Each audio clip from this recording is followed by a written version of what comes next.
Masih di Breaking News TV One, pemirsa kami ajak Anda untuk membahas lebih lanjut bersama dengan pengamat intelijen dan terorisme, yakni Pak Ridwan Habib.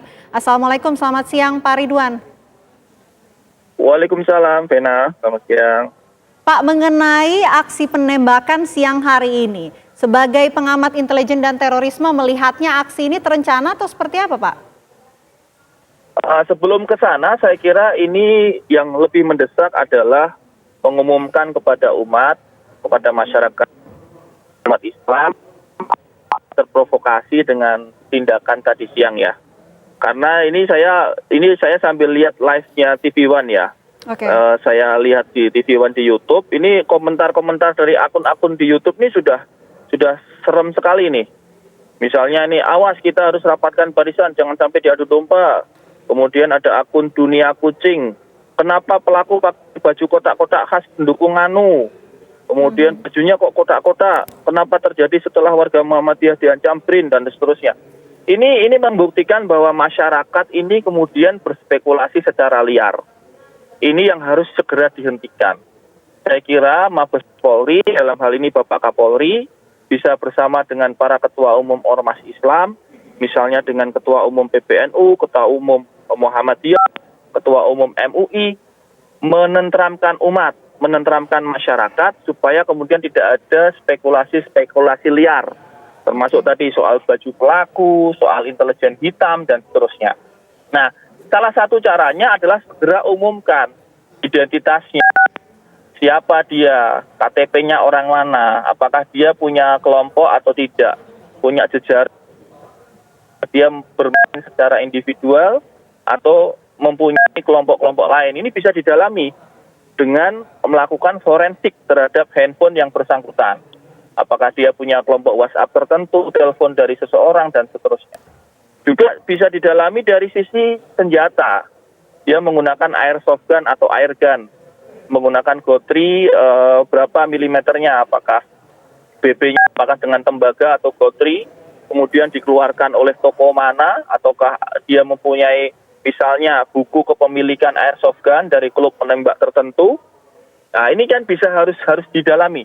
Kemudian diumumkan sehingga masyarakat tidak berspekulasi. Apalagi ini 10 bulan menjelang Pilpres. Situasi sudah menghangat. Calon-calon presiden sudah berlomba-lomba untuk mencari simpati. Jangan sampai kemudian narasinya menjadi adu domba umat Islam. Menjadi MUI terancam, menjadi ulama diserang, kebangkitan PKI. Ya, ini jangan sampai. Ini yang saya kira harus segera diredam oleh pemerintah, Kominfo, Mabes Polri harus segera bicara. Ya, berkaitan dengan aksi ini Pak, menurut Anda aksi ini terencana atau tidak Pak Habib? Ya tadi harus didalami secara pendalaman lagi. Kita tidak bisa langsung. Iya dong, kita nggak bisa langsung spekulasi melihat satu kejadian, wah ini terencana, wah ini tidak terencana. Apa bedanya kita dengan akun-akun anonim yang komentar di YouTube-nya TV One?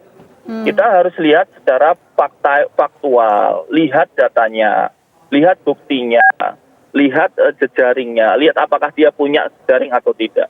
Jadi jangan sampai kemudian kita ikut-ikutan seperti akun-akun anonim memberikan spekulasi ke masyarakat. Kalau itu yang terjadi, maka media bukan mencerdaskan, tapi justru mengadu domba umat. Ya, biasanya kalau kita lihat zaman sekarang ini liar banget nih Pak Ridwan. Banyak yang memanfaatkan situasi.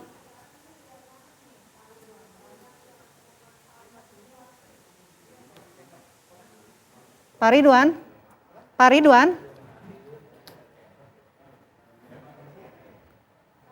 Baik, kami masih akan memperbarui komunikasi kami dengan Pak Ridwan Habib, pemirsa, di mana informasi terakhir yang tadi sudah disampaikan oleh Kapolda Metro Jaya mengenai perkembangan terbaru identitas pelaku ini masih terus didalami. Kami ajak Anda untuk kembali berbincang dengan Pak Ridwan Habib. Pak Ridwan. Halo, ya, halo. Ya, Pak Ridwan, bisa mendengar suara kami? Bisa, masih bisa. Halo. Ya Pak, ini biasanya zaman sekarang ini sudah liar banget ya Pak ya. Banyak yang memanfaatkan situasi, menggoreng isu juga Pak. Ya, apalagi di era media sosial ya Vena ya. Media sosial ini orang bisa menggunakan akun anonim dengan Twitter, dengan komentar di YouTube, dengan komentar di Instagram, dengan banyak sekali identitas-identitas palsu yang kemudian justru bukan mencerdaskan umat, bukan mencerdaskan masyarakat, sebaliknya justru membuat situasinya makin panas. Nah, ini saya kira peran dari media, ya, saya kira peran media massa, apalagi TV One, ini adalah TV yang saya kira sangat prominent menjadi TV berita. Dia ditonton pertama oleh masyarakat, umat Islam senang banget nonton TV One. Jadi saya kira punya peran penting nih. Kalau bisa misalnya usul saja, breaking news, panggil Ketua Umum PBNU, Ketua Umum Muhammadiyah, bicara di TV One, untuk menenteramkan masyarakat dan memberikan edukasi kepada masyarakat, jangan terpancing, jangan terpengaruh dengan peristiwa MUI hari ini. Serahkan kepada penegak hukum. Jangan membuat spekulasi-spekulasi dan analisa liar masing-masing. Ini yang saya kira harus segera dilakukan. Pena. Ya, yang lebih parah lagi nih Pak, banyak yang menjadi ahli intelijen dadakan. Bagaimana mencegah ini, Pak Ridwan? Tidak bisa mencegah, kan kita melihat situasi fenomena medsos, kan kita nggak bisa menekan orang untuk tidak komentar. Yang bisa kita lakukan kan bersaing untuk memberikan informasi yang lebih positif, informasi yang lebih benar, informasi yang lebih tepat dan lebih akurat. Karena itu prominent sumbernya juga harus segera. Saya kira bisa lah kalau level TV One akses Ketua Umum PBNU, Ketua Umum Muhammadiyah, Ketua Umum MUI kan mudah. Jadi diminta saja mereka bicara sehingga kemudian masyarakat ini bisa tahu sumbernya detail gitu. Oh, ini Ketua Umum MUI sudah minta semua jangan terpengaruh spekulasi dan seterusnya dan seterusnya. Sehingga kemudian tidak liar di masyarakat. Ingat ya, ini kalau nanti digoreng, ini sudah menjelang pilpres, nggak bisa balik kita kalau sudah ke arah perpecahan, ke arah adu domba, itu bahaya banget. Jadi harus segera, mumpung baru beberapa jam setelah kejadian, segera lakukan itu, klarifikasi segera. Kalau memang pelakunya misalnya ODGJ misalnya, dengan gangguan jiwa misalnya, maka jelaskan apakah pernah dirawat di rumah sakit, apakah ada keluarga yang bisa bersaksi bahwa dia adalah gangguan jiwa dan seterusnya. Supaya kemudian sekali lagi tidak menjadi ajang spekulasi liar yang membahayakan kerukunan umat beragama di Indonesia. Pak Ridwan, apa yang kemudian harus dilakukan oleh pejabat kita? Apalagi ini yang disasar oleh pelaku ini adalah Ketua MUI, Pak. Pertama, saya menyatakan salut dengan Pak Karyoto, Kapolda Metro Jaya, yang langsung menugaskan anggotanya melakukan investigasi ke katanya alamat KTP-nya ya di Lampung ya. Ini kita tunggu ya nanti sore mungkin barangkali sudah ada nih beberapa jam ke depan identitasnya dan kita tunggu itu diumumkan terbuka di televisi sehingga kemudian sekali lagi masyarakat bisa tercerahkan. Kemudian saya kira dari sisi perlindungan ulama kan sebenarnya sudah sering kami sampaikan bahwa masing-masing itu mempunyai perangkat-perangkatnya, misalnya Muhammadiyah punya tapak suci, NU punya banser, itu bisa melakukan perlindungan terhadap ulama masing-masing. Tetapi dari sisi pemerintah, saya kira juga harus ada evaluasi.